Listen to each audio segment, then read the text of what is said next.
is Yeah. the public municipal building, so headquarters. Yeah, that's the idea.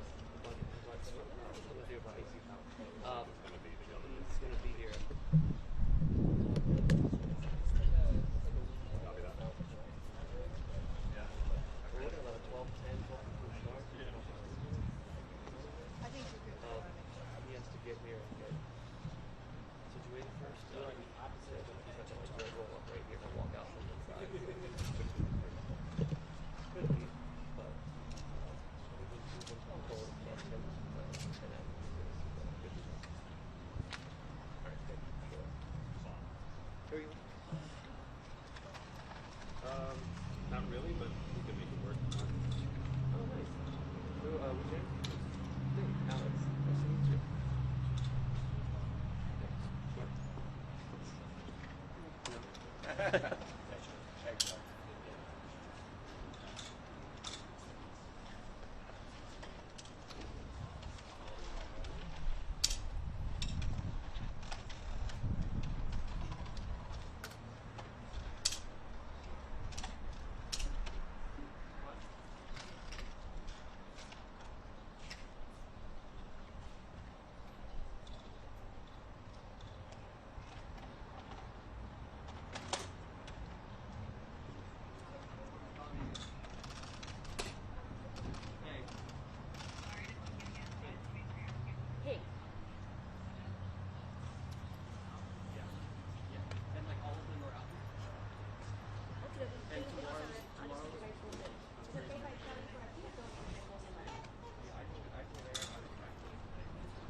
Yes, yes, sir.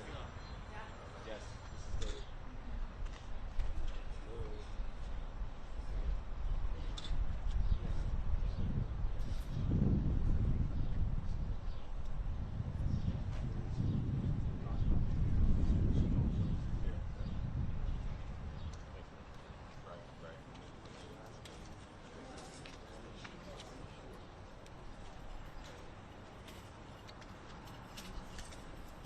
So we have another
other camera, and you can, if you want to grab video and stuff. I like that.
Dave, I'm Aaron for now.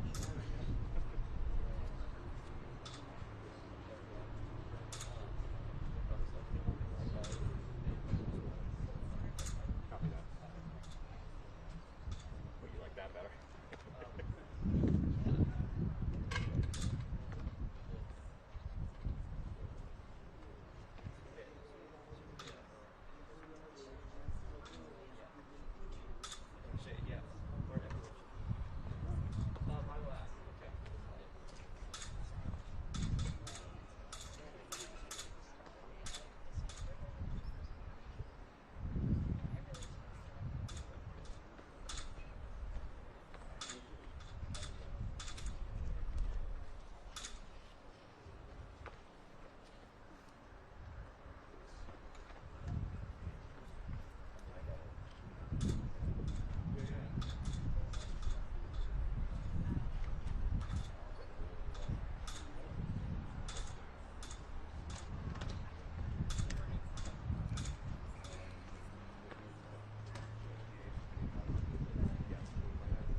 Where are you at, Fred?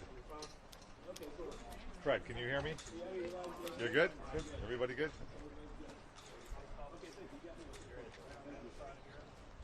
Dave.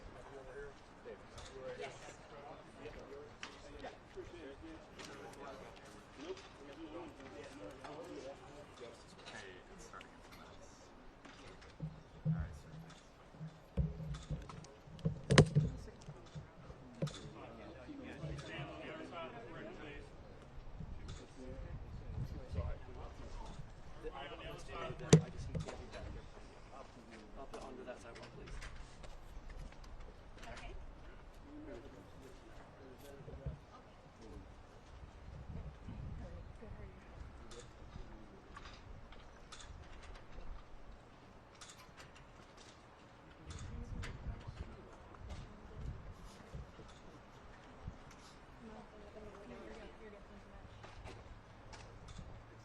I should be.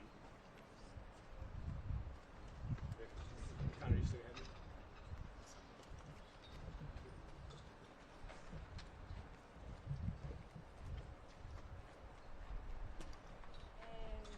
Estoy lista, si quiero pueden agarrar, pero no lo veo venir todavía. Pero podemos empezar a agarrar el día si quieren.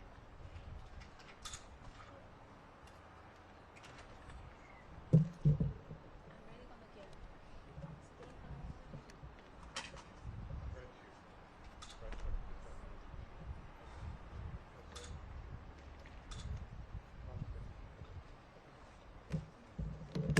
You saw them try, they delayed things. A lot of things would be nice.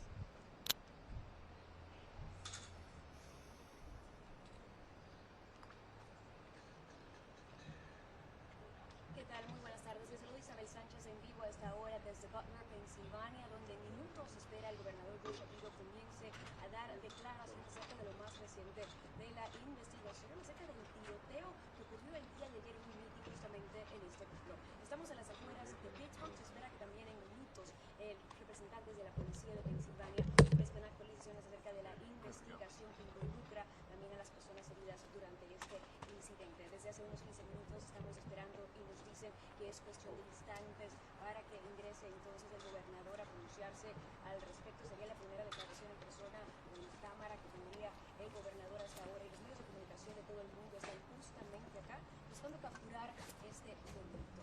El expresidente Trump ya no se encuentra en la zona, él se encuentra en Nueva Jersey. Sin embargo, la investigación continúa. Más temprano el día de hoy estábamos justamente muy cerca de donde ocurrió todo y vimos a varias personas que llegaron, tanto estuvieron allí el día de ayer y otras que simplemente se acercaron el día de hoy para ver con sus propios ojos dónde habría ocurrido lo que el FBI calificó como un atentado mortal en contra de un expresidente. El expresidente Trump, en medio de un rally político, se encontraba en su discurso cuando se ocurrió, y a esta hora llega el gobernador. Vamos a empezar a escuchar las declaraciones en vivo. Good afternoon. I'm Pennsylvania Governor Josh Shapiro, and I'm honored every single day to represent the good people of Pennsylvania. And honored to be here today in Butler Township, a wonderful community, a community where people love one another, respect one another. And unfortunately, last night had to deal with tragedy in their neighborhood. I've just come from a briefing with the FBI and the Pennsylvania State Police. And I'm joined today, of course, by Colonel Christopher Paris of the Pennsylvania State Police. Law enforcement will have more to share throughout the day, but I'd like to make a few comments separate from the ongoing investigation. First and foremost, the assassination attempt on the former president, Donald Trump, last night was absolutely unacceptable and tragic. Lori and I are grateful that the former president is safe and, according to him and his team, is fine. It's also important to note that last night 3 of our fellow Pennsylvanians were shot, 1 fatally and 2 in critical condition. I've just spent time speaking to the families, and I want to offer my prayers and the prayers of all 13 million Pennsylvanians for the 2 individuals who are being treated at this time. We lost a fellow Pennsylvanian last night, Corey Comparator. I just spoke to Corey's wife and Corey's two daughters. Corey was a girl dad. Corey was a firefighter. Corey went to church every Sunday. Corey loved his community. And most especially, Corey loved his family. Corey was an avid supporter of the former president and was so excited to be there last night with him in the community. I asked Corey's wife if it would be okay for me to share that we spoke. She said yes. She also asked that I share with all of you that Corey died a hero, that Corey dove on his family to protect them last night at this rally. Corey was the very best of us. May his memory be a blessing. Last night was shocking for this community and for this Commonwealth, and I know for this country. Political disagreements can never, ever be addressed through violence. Disagreements are okay, but we need to use a peaceful political process to settle those differences. This is a moment where all leaders have a responsibility to speak and act with moral clarity, where all leaders need to take down the temperature and rise above the hateful rhetoric that exists and search for a better, brighter future for this nation. It's the work that I try to do every day here in the Commonwealth of Pennsylvania. And that's the work that falls to each and every American right now. And so I ask that you join me in prayer for the two Pennsylvanians who are in critical condition, that we continue to wish for a full and speedy recovery and pray for the former president, and that the Comperator family remains in our thoughts and prayers. They have some very challenging times ahead of them. They will have an empty seat at the dinner table for the rest of their lives. But we need to make sure that Corey's memory is forever a blessing. And here in Pennsylvania, we will see to it that that is the case. And with that, I'll be happy to try and take a few of your questions. Governor, a lot of folks are starting to ask the tough question about whether that building that the shooter accessed should have been secured. Should it have been secured? And do the Pennsylvania State Police have any responsibility to have it secured? I'm not going to get into any questions answer any questions regarding the ongoing investigation. I trust that the FBI and the Pennsylvania State Police will keep you posted throughout the day and in the days ahead as to their investigation. Governor, there were some concerning items that the police had found in the suspect's vehicle. Do you have any update on those? And are you confident at this point the threat is over, that he acted alone and that the public is in fact safe? The investigation is ongoing, and law enforcement will update you on the status of their investigation throughout the day. Can you share any more about your communications with former President Donald Trump or his team? I have not spoken directly to the former president. I have wished him well. I think multiple times last evening through statements Lori and I have. The people of Pennsylvania, I know, were praying for him, and again, according to his team and himself, it seems as though he will be fine, obviously relatively speaking, and we're glad to see that. Violence is never acceptable. I should also let you know that I did speak to President Biden. He called me last night to make sure that here in the Commonwealth we had all the resources we needed. I assured him that we did. At the time, he had yet to speak to President Trump. I think they connected later in the evening, and he wanted me to know that he was trying to reach out to the former president. I think that that was the honorable and right thing to do, and I'm glad that President Biden did that. We have no unmet needs at this time, and we're working in concert with our federal partners, and I let the president know that. Governor, have you talked to the families of those two who were critically injured, and do you have an update on their condition? I spoke to the family of one of them, and the other left a detailed message, and I'm not going to get into their status. That'll be shared by the Pennsylvania State Police and or the family later today. Governor, will you be asking for a flag between around the past stats across the state, and also knowing that this is going to be a really contentious, even more so, battleground state for the rest of what would your message? Can I just missed the last part of what she said. No problem. The first was about the flags. The second, knowing that this is going to be even more contentious now in the state of Pennsylvania and that we're divided here, what is your message to people who live here? I have directed that flags be flown at half-staff in Corey's memory, and our chief of staff is working through that process now. My message to all Pennsylvanians, my message to all Americans is to be firm in your beliefs, to believe what you believe, to advocate for what you believe, and to be engaged in the political and civic process, but to always do so peacefully. To remember that while we may be Democrats or Republicans, above all else, we are Americans. And if you look at the story of this great nation over the last 248 years, a nation that was born right here in Pennsylvania, it's been ordinary Americans at every single step of the way, rising up, demanding more, seeking justice, advocating for change, and doing so peacefully. And those who have advocated for such change peacefully, they have been the ones to bring that about. We have to remember that even in these times where there are real divisions, that we have to address those divisions through engagement in the political and civic process in a peaceful manner. That is incumbent upon all political leaders of all parties, and it is incumbent upon the public. I will tell you that notwithstanding the tragedy that we saw last night here in Butler, the awful tragedy, that every day when I'm around Pennsylvania, I see the very best of Pennsylvanians. People who do have fervent beliefs, people who do have passionate beliefs, but who engage in a peaceful manner, and who love their neighbors, and who engage with people in their communities, even those that they might have differences from. We need to learn from our history in this Commonwealth and in this country, and we need to bring our better angels forward and carry that forward into this political season. Governor, I'll take one more. Yes. Can you expand on the situation of Mr. Compatore's passing? Was he standing behind President Trump? You said he dove in front of his family. Is there any more detail you can provide about His wife shared with me that he dove on his family to protect them. As for any other information, that'll be shared by law enforcement. Thank you all very much.